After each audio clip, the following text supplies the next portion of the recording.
With a lot of MCU slop being released in recent time, it's about time that we actually got a really good and decent introduction to a new movie in the MCU. So recently I have finally sat down and watched Spider-Man Brand New Day, a movie that is supposed to be before the dumpster fire that most likely is going to be Avengers Doomsday that comes out in December. But taking all of that doom and gloom out of the equation, I actually sat down and I wanted to talk about how I felt about Spider-Man Brand New Day. First half talking about in a more non-spoiler capacity, and then we jump into the spoiler section of the video. So first things first, I will definitely say this. While a lot of people have been saying the same thing about this movie, this is definitely one of the most Spider-Man movies that we have gotten in a very long time. One of the biggest critiques from the past movies like Spider-Man Homecoming, Far From Home, and maybe even No Way Home to a certain degree, is that they didn't feel like Spider-Man movies. In the first two movies, sure, we got introduced to Spider-Man and he was still trying to do his whole mentorship thing with Iron Man, but it felt like he was trying to be a little mini Iron Man instead of trying to be in his own thing.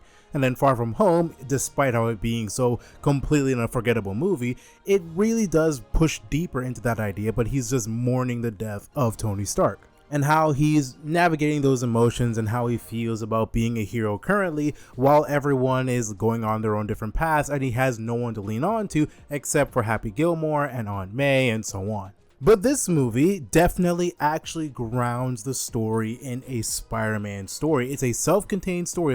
Despite everything that happens, this movie is a self-contained story that follows Peter Parker and his struggles.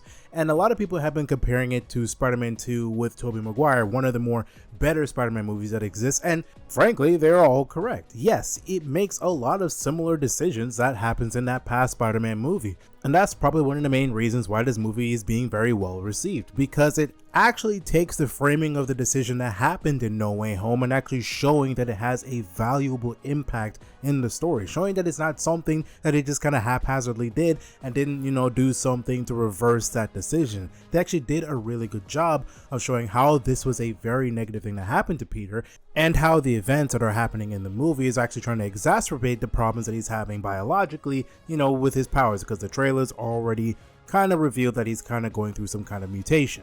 The pacing in the movie is actually pretty good. I didn't feel like I was being rushed through at any moments, and any moments that were supposed to be slow, methodical, and are supposed to sit and breathe, I actually felt like they were being purposeful. It didn't feel like my attention was being wasted for looking at these moments or trying to pay attention to what's going on. Now, as for the villain of the story, I'm not going to reveal the villain in this section of the video, so the spoiler section I'm going to reveal who the villain is, but the villain's motivations in the story I'm kind of a little bit iffy on still a little bit. I like the path that they're trying to go on with their character, trying to understand their perspective based on the decisions that they're doing throughout the film. So I can understand whether they're trying to go down that path, go down the sympathetic path, but I'm kind of getting tired of the sympathetic path. Like a lot of people, like we've said before, we're kind of tired of just having these characters having reasons to just kind of get away scot-free because of certain things and because they had like a troubled past, because someone died, all that stuff. Like it's kind of annoying sometimes. And also, I'm not a biggest fan of the ending of the film. I think that's probably the more weaker part of the film. But for the most part, the film is a really solid watch. It's actually done a really good job of piecing everything together, making characters like Peter feel a lot more ingrained. Actually makes him feel like he's legitimately Spider-Man now. Like in the past movies, we called him Spider-Man because he just has the suit and all that kind of stuff. But in this movie, it actually just felt like Tom Holland has became really Spider-Man in this film. Now we're going to be jumping into spoilers, so if you have not watched the film, click away from this moment in time because I am going to yap as much as possible as I can about as many spoilers as I can because there are some things I like and there's some things I don't like. Well, like I said before, a lot of the positives of the film were really good. One of the things that I really like is Peter's progression into learning that his arachnid DNA is supposed to be shifting and changing because of the traumatic moments that he's going through in his life, because everyone doesn't remember him. Characters like MJ and Ned are characters who literally just have no semblance of who he is. He is just a completely nameless character in their mind.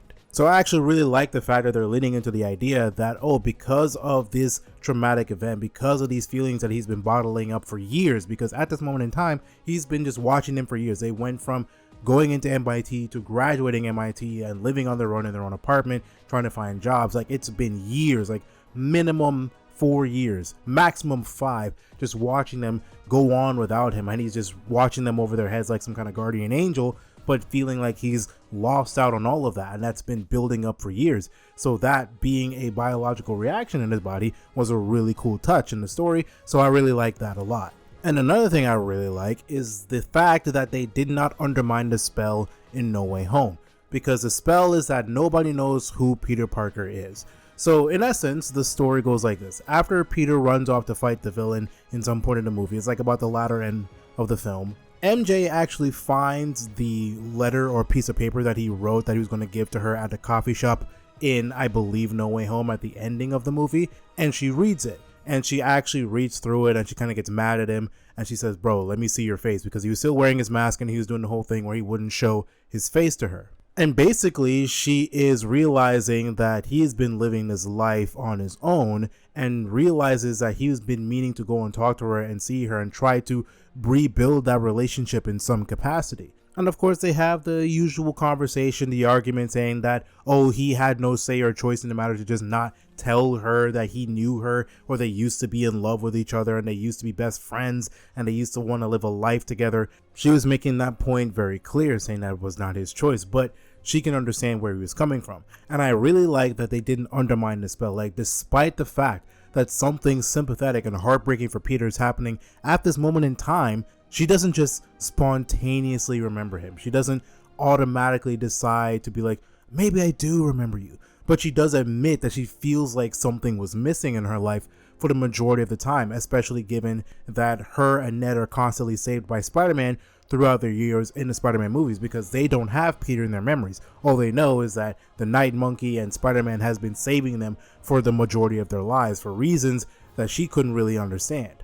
And they sit with it, like they sit with that revelation, like you hear the music and they swing together, and Peter finally realizes that she is never going to remember him, and he most likely has to give up the very life that he wanted to bring back because of that spell. But he now is starting to fully break down and understand that that life is completely gone. And sometimes I still laugh to myself to realize that this man really screwed up his entire literal reality just because he couldn't think to appeal the decision of MIT to reject him back in No Way Home, when bro, all he had to do was just send an email, just, lock in, go to the college or something, be like, yo, like, bro, I promise, like, I'm worth it, please don't let me go. Like, that's all bro needed to do, and look at him, he's in the worst possible position in his entire life. But leading up to that build up, we gotta deal with the villain. Let's talk about the villain. And the villain of this movie is, round of applause, we already knew this from day one, Jean Grey.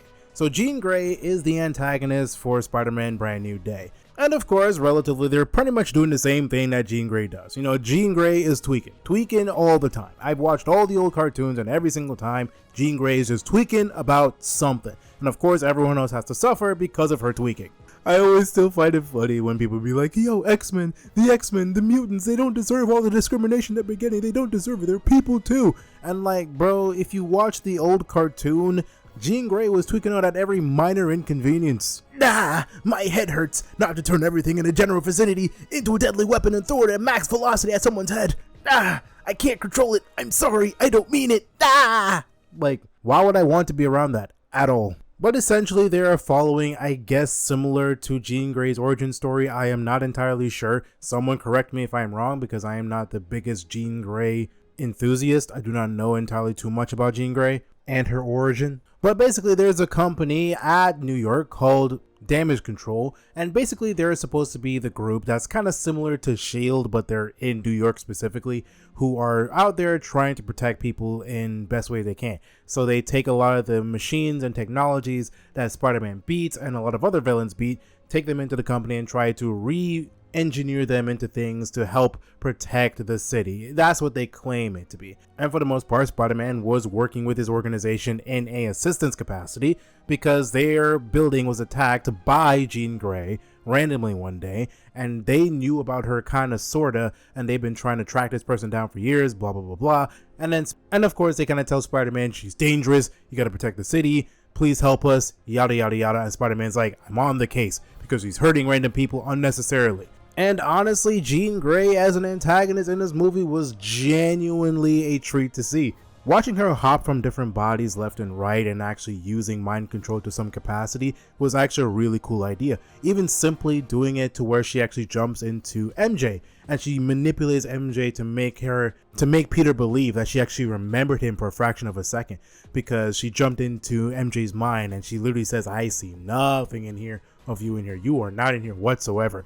Bro was prepared to send Jean Grey into the nether realm or something, to send her to hell, whatever the case may be, because Jean Grey was doing too much just to get to that organization, because her main mission is that she wants to find her sister. She wants to find her sister, which is Sasha Grey, and she has similar abilities as her, but she for the most part has been captured for a long time, and all she wants is to get her sister back. So motivation wise, MJ has a very sympathetic reason for why she's hunting down these organizations, but at the same time I was thinking to myself, okay, but then why do you gotta take everybody else into this equation? Why do you gotta jump everybody? Why do you gotta put people in danger? Now granted, she was attacking the organization so that she can figure out where her sister is, but then Spider-Man jumping in the way, I'm thinking to myself, why not exactly, I don't know, explain yourself? Why do you gotta throw hands with him without explaining yourself? Like, you could have legitimately solved this problem pretty easily, but either way, without that we would have no movie. If we did that, the movie would never happen. So I'm fine with her motivations, but I kind of don't like the decisions he does later on. So obviously she gets mad. She realizes her sister has been dead in that organization for a long time because she's been trying to use things like VMAX to find that information and learn out what's going on with that. They don't know what it is, but she learns when she gets captured by the organization after Spider-Man beats her is that, oh, her sister died in the holding cell that the organization has, and she looked up and she saw VMAX on the ventilation system. It was like the faded out text for the branding of a company. So of course she gets pissed off. She gets a little bit of a mutant boost, and then everything gets frozen in a certain meter radius. Everyone is stuck in stasis. Everyone is in some form of mind control. It's something insane, and she's holding the head of the organization at knife point or gun point, using her mental powers, using shard glasses to hold him there to prepare to kill him. I'm surprised why she didn't kill him immediately. I thought she would just do it, but for whatever reason she decided to hold back. I'm surprised she did, because usually mutants don't be holding back that much. But of course she has her heart-to-heart with Peter. She jumps into his mind. They have a sympathetic motive together, realizing that they are kind of walking the same path in some capacity, saying like, I'm here for you, don't worry, I'll be there for you, you don't have to kill him. And obviously she decides to stand down, and then she kind of disappears. I'm not entirely sure what they were trying to do, because essentially Peter realizes that the Punisher is about to shoot Jean Grey, because Punisher out here trying to catch bodies, and Spider-Man saying, nah, don't do that. But Spider-Man puts himself in front of the bullet that was going to kill Jean Grey, gets hit by it, and he almost dies. Of course, leading to the whole frame that they do in the comics with the Punisher carrying Spider-Man in the hospital. But I digress. She tries to keep Spider-Man alive using her powers, and he wakes up in the hospital. He asks, hey, where's Jean Grey? Punisher says, she's all good, she's safe, she'll be alright. And in my head, I'm thinking, Punisher, out of all characters, would not just let her roam free. And then basically at the end of the movie, she's just kind of on a bus going somewhere. And I'm sitting here going like, where the hell are you going? You have a threat on the loose actively. Like, this is one of the things that like Marvel likes to do for whatever reason, at least in the MCU. In the comics, not so much. The MCU likes to make people just seem to be floating in the wind for whatever reason. In WandaVision, Scarlet Witch literally enslaved an entire town against their will, and then Monica Rambeau's dumb butt decides to tell her they'll never know what you did for them this time. And I'm like, what do you mean? She enslaved me. Why would I actually be happy for her? No, get her in a cage. Like, why would I not be angry that she did this to me? Jean Grey is kind of the same way, because at the end of the movie they kind of leave it open to the air what's gonna happen next. It's a little bit of a cliffhanger. Now granted, they do have the after credit scene and they kind of reveal that there's a possible Spider-Man as in another universe or in another place that's in space somewhere, but that's for like a future movie or something. It's just that the ending for the movie, when it got to that point, I felt like they could have done something a little bit more concrete, because they kind of just said, oh, now everyone's kind of just doing their own thing a little bit. The only thing that was more concrete was Peter actually trying to rebuild the relationships that he lost and trying to build a new life. So basically, he's probably going to try and find a new love interest and anything like that. That's why it seemed like they were willing to reveal, oh, for those who don't know, they kind of loosely teased Cindy Moon in that movie. So hey, that might be the next love interest they might have for Peter. I hope they don't do the thing that they do in the comics. I mean, hey, sure, it's movies. They probably might do it because, you know, the internet's gooned out, but please don't do that. But I don't know. I feel like the ending for the movie could have been a little bit better. I don't know exactly what I would have changed. It feels like it kind of like lost its footing at that point in time because we don't know where Jean Grey is going, so I feel like she's just kind of disappeared from the MCU like a handful of other characters, and we don't know what Peter is going to be doing after that because obviously we have no idea if Tom Holland's going to still be doing Spider-Man after Doomsday is finished, so we don't know what's going to happen in that storyline. So that's why I'm kind of like, it's a little bit flat. Not flat. Flat's not the right word, but it's a little bit loose, so I kind of don't really like that. But everything else in the movie has been very solid. The emotional turmoil that Peter goes through that is affecting his character and is affecting his emotions, the characters that actually reacted to the decisions that he did, the relationships that he has to rebuild and the new ones that he has to build after that, trying to learn that he doesn't have to do this on his own and actually realize that he can be a much better friendly neighborhood Spider-Man by building on those relationships in his own way and going his own path. But yeah, that's pretty much all I have to say about Spider-Man Brand New Day. I'm pretty sure there's a lot of different things that I could have talked about, but it doesn't really matter. Like, yeah, I love the relationship with Peter and Punisher. That's pretty much an obvious thing. But otherwise, the story is solid. The characters are solid. The action was very solid. I love the creativity they did. I love that they actually included a lot of fight scenes and references from the Spider-Man 2 game. Like, that was very heavily prevalent throughout the fight scene, so I love that a lot. So they did a really good job with this movie. If I had to rate this movie, I will probably rate it a solid 8 out of 10 from a realistic standpoint. I'm more than willing to rewatch the movie, even though I may not like how the ending goes. But for those who watch the movie, let me know how you feel about the movie down below. Leave a comment. Also, leave a like on this video if you really like this video and like reviews like this. Also, don't forget to subscribe to the channel for even more videos just like this. It's your boy Kadukun. I'll see you guys next time, and peace. FMA, handle business, don't play. On point when it comes to the anime. Jack and Daxter, ayy, let's go. The ultimate heroes, don't stop, we on the road. Kadukun.